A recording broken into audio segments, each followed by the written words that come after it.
with absolute pleasure and honor that I do introduce to you Dr. Azodi, who specializes in international security, Iranian politics, and nuclear non-proliferation. He has worked at Princeton's program on science and global security and at the Wilson Center.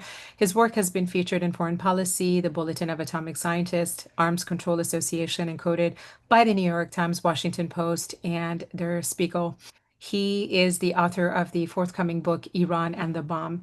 Dr. Azodi, how is the crisis being perceived inside of Iran from both the government and the people? Is there still room now for negotiation, or has that been closed off? And how close is Iran to developing nuclear weapons should the regime stay? Because I think that part of what's happening right now is also this push for a regime change in Iran, which I firmly believe as an Iranian American must come from inside of Iran, not from plants that the US places in spaces where they can have complete geopolitical control over, right? So take us through that and what's happening right now at home. Well, first of all, thank you for having us and good evening, everyone. Let me start by your third question, then I'll answer the second question, and I'll answer the first one. On the question of regime change, there is no single historical case that I know of that aerial campaigns have led to a regime change in a foreign country. Yugoslavia was bombed by NATO, and yet there was no regime change in Yugoslavia.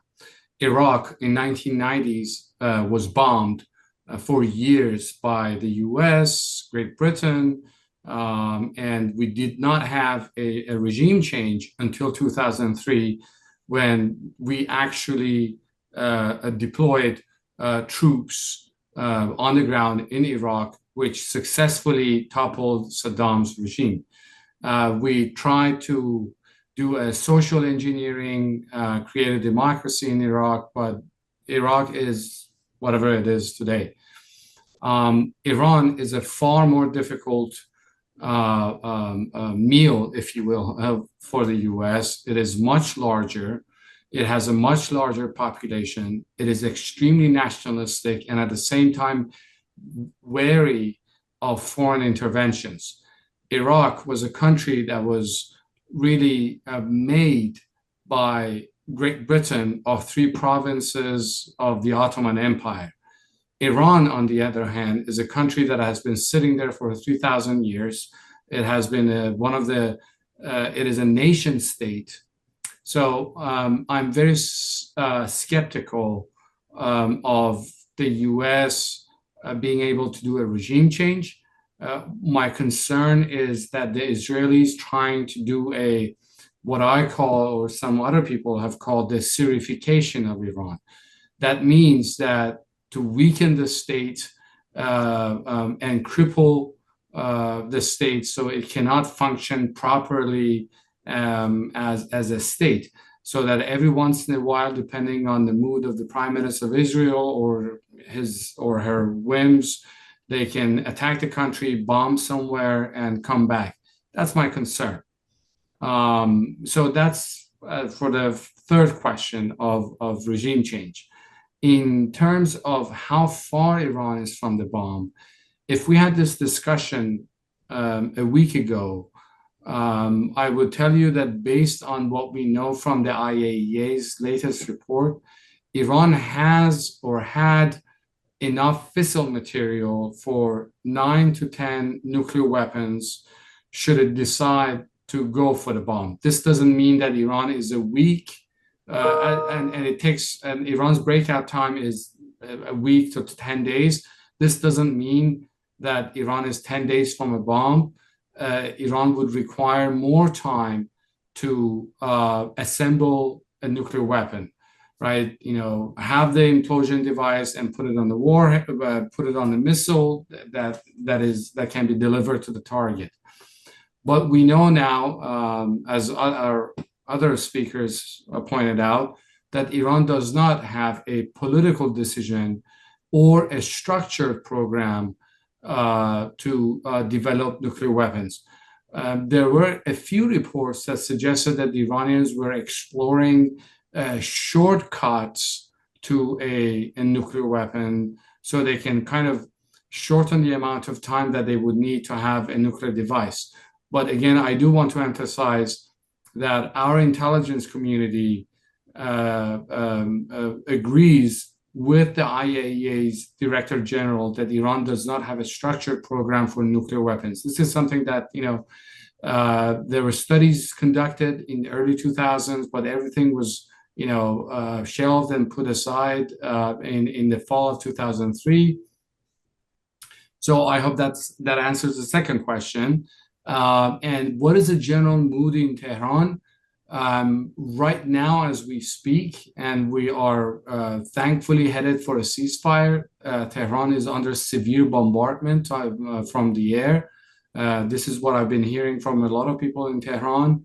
I believe that the Israelis are taking advantage of this window of opportunity that they have, and they've been attacking Iran. They've been attacking Tehran and other cities severely. But still, the people are excited that there's an end to the hostilities. We have to keep in mind that since the end of the Iran-Iraq war from 1980 to 1988, where Iranian cities were subjected to a lot of, I should say, Western provided ballistic missiles, French fighter aircrafts, etc., and even with pilots at times, Iranians have not witnessed attack over their cities, violation of their airspace, etc., etc. For the younger generation, I mean, people like me, I'm not old, but I do remember the Iran-Iraq war. I was a child growing up there. I vividly remember the attacks on Tehran. But the younger generation, the Gen Z, if you will, does not remember that, does not have any connection to those days. So for them, this is a whole new experience that they're going through. A lot of people, similar to what happened during the Iran-Iraq war, have fled Tehran to the northern part of the country where the Caspian Sea is. People have lost their loved ones. Something that is missing from the media is the coverage of the Iranian casualties, civilian casualties. I personally know someone who was a yoga instructor, and she was killed in the first night of the attack, along with her entire family. So, I mean, and I can tell you for sure that she was not an IRGC commander, she was not connected to the regime, and she was not a nuclear scientist either. She was like any other, a young person trying to have a decent life. And this is something that is unfortunately being marginalized by the media. How do people feel? They're afraid. They are stuck between a regime that oppresses them and a country, or two countries, I should say, that have been attacking them. And I do want to emphasize here, and Professor Kuznick, please correct me if I'm wrong, Iran is the only country that in history that has been subjected to attacks by two nuclear weapon states at the same time. The United States and Israel both have nuclear weapons. Iran does not have nuclear weapons, and yet it has been attacked by them.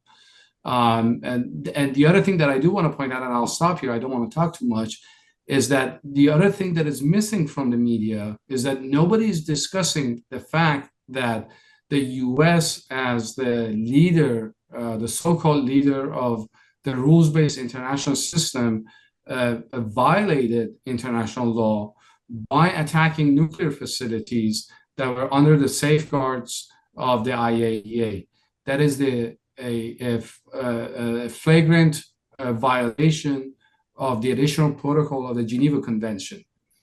But yet, because we are a superpower, we do what we can, we get away with it, and nobody can say anything to us.